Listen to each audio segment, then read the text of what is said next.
name is Charlie Arms, and I want to welcome you to Unstuck with Charlie. Today, we're going to answer the question, can Christians have tattoos? We might even phrase that, should a Christian get a tattoo? Well, I'm going to start by saying I don't have any tattoos. However, I have a lot of friends, a lot of fellow church members, Christians I know who have tattoos. I'm sure they're going to be curious how I answer this. Tattoos, we know, look around, they're more popular now than ever in our culture. As a pastor, you'd be surprised how often I get the question about tattoos. Are they okay? People hear things. They want to know what the Bible has to say about the topic. They want to know, am I going to be condemned? Will I not be in good standing with God if I get a tattoo? Well, I'm going to give you the best biblical answer I possibly can. Before I do that, would you take just a moment and hit the like and or subscribe buttons below and help out the channel? I'd greatly appreciate it. Thank you so much for that. Can Christians have tattoos? Well, let's dive right into it. The biblical answer is, it depends. Most people would like me to just say yes or no, but it isn't that simple. The discussion of tattoos can't ignore the Old Testament law that prohibited tattoos. It says right there in Leviticus 19:28, the words of the Lord, do not cut your bodies for the dead or put tattoo marks on yourselves. I am the Lord. So it's really hard to argue with the Lord who gives us that verse. Now, the reason for this prohibition of tattoos is not specifically stated in this passage, but it is likely, given our historical understanding, that tattooing was, at that time, more of a pagan practice. It was connected with idolatry and superstition. But if we had no other verse and had to base our entire theology on just one verse in the Bible, which unfortunately some do, we would probably conclude that God is against tattoos of all kinds for any reason. Good theology, good Christian theology, however, should not process the Old Testament alone. We have to process the Old Testament through the lens, the eyeglasses of worldview of the New Testament. We have better understand God's intentions for us that way. And in the New Testament, we know that believers are not under the Mosaic law. Christians are under the principles of grace and love as taught by Jesus. Jesus clarified that the law must be weighed and understood in light of grace and love. Now, Jesus was clear that he did not entirely abolish the law, but he states in Matthew chapter 5 that he fulfills and or completes the law.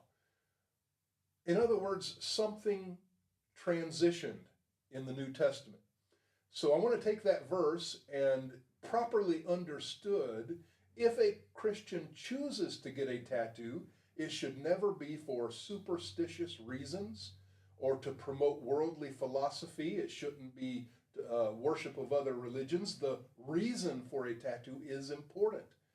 Now, the Leviticus passage and this prohibition against tattoos wasn't just to control people and ruin their fun.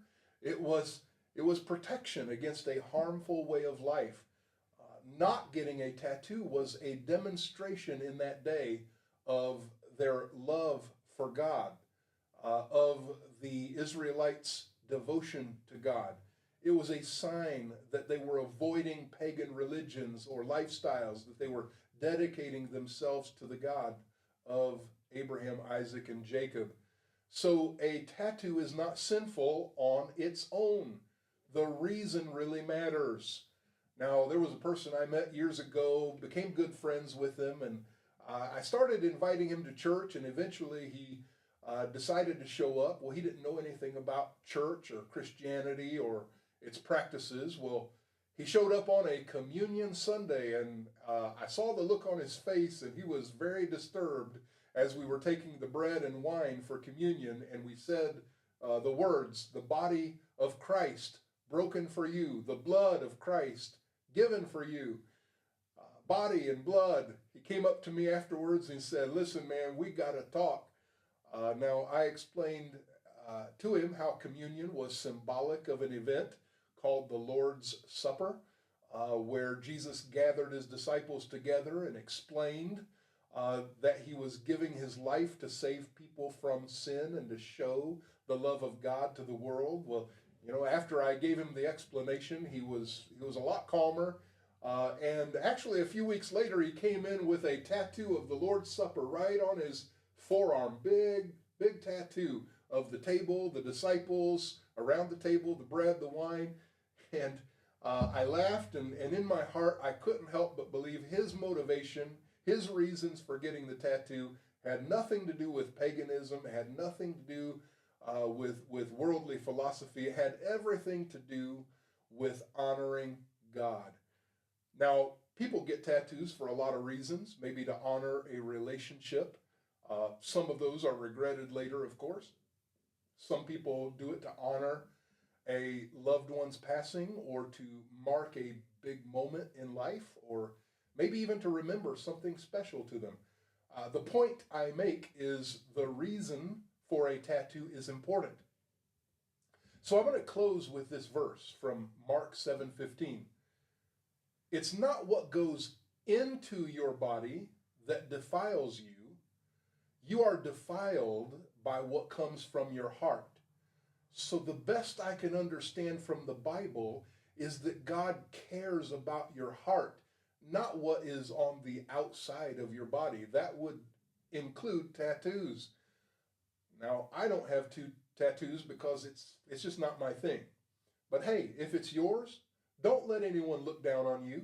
Don't let anyone condemn you, because you're armed with knowledge. You know things that can help you move forward, to get unstuck and to stay unstuck. Well, now that's all for today. And again, hit the like and subscribe to the channel if you enjoyed the content of this video. Now have a great day, and let's move forward together.